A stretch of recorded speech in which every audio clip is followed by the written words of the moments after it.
Hello snowboarders of the internet, I'm your host TC, and today I will be reviewing the Korua Otto.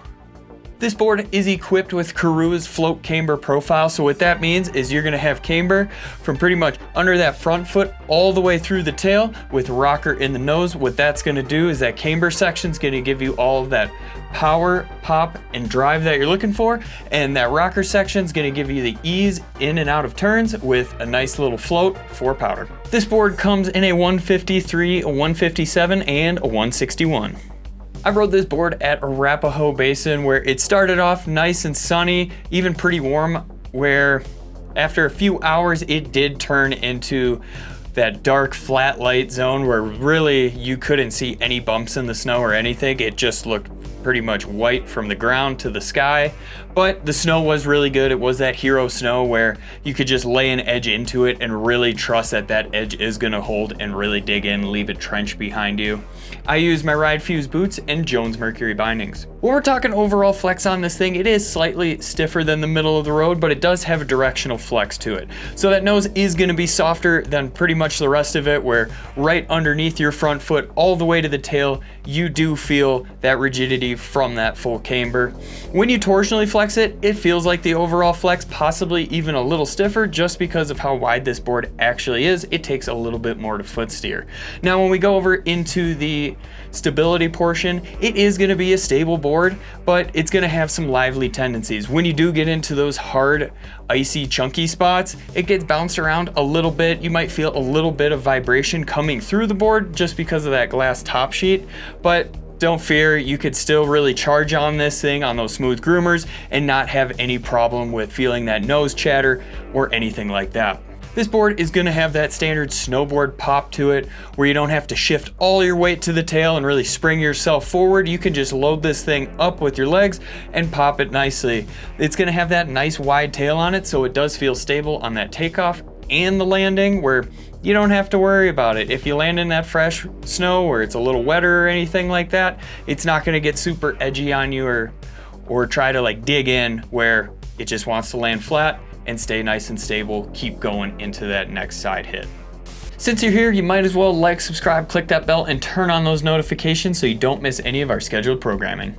Now, as we transfer from the ollie portion to the jump portion, you'll notice it is very similar, where you could either take off the lip or you can let the lip do the work, where on that day, the jumps were a little bit lippy, so I let the board do the work there, and it actually turned out like money, where I could just set the edge, especially on the run-in, even if it was a little bit chewed up. It held the edge really well, kept its speed extremely well, and on the landings, it felt very stable, where I would land and I can just point it straight into the next jump, possibly even speed check, just because of how well this board actually carries its speed. So just keep that in mind. You might have to slow down just a tad coming into jumps just because of how fast this thing actually is.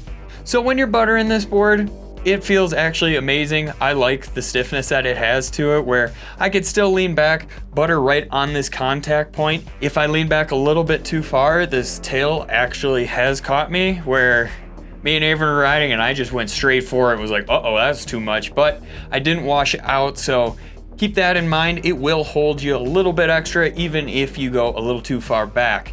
Now, when you butter on the nose, it is gonna feel quite a bit softer. That rocker section is gonna give you a little bit more flex in the board. It's gonna give you a little bit bigger sweet spot as well. So when you're on that nose, feel free to play around. It does have a little bit of a snap on both sides, so that'll help popping you out. If you're gonna go spin out, just realize you're not gonna have quite as much snap on that nose. Now going into the jibbing portion, it feels very similar. You can lean back on this tail. You'll feel a slight bit of resistance on those tail presses, but really nothing too much that you're like, uh-oh, I really have to like lean back into this, really get low.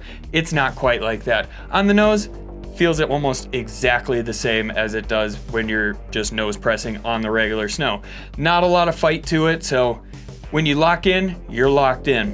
When you're sliding this thing sideways, I actually really liked it because of how wide it feels underneath my feet. I didn't feel super catchy, where if I got a little forward, it didn't dig in aggressively, or if I got too far back, it really didn't want to slip out all that much. So overall, it is really fun to butter and jib on. Even though it's a little wider, it still is amazing.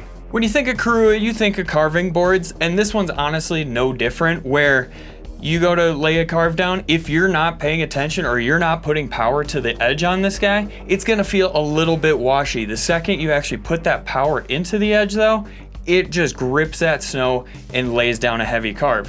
It'll do any size carve for you. That small, medium, and long carve feels nice and smooth on groomers. As long as those groomers are smooth, this thing will haul ass. You don't have any speed limit on it when you got the smooth, but if it's a little bumpy out there, as I mentioned before, it's gonna be a little bit more lively, so keep that in mind. It will Euro carve. I didn't have any problem with my boots biting in or anything like that, just because of how wide this thing actually is. But keep in mind, if you do have a bigger boot, it still could be a problem for you. Rider in mind.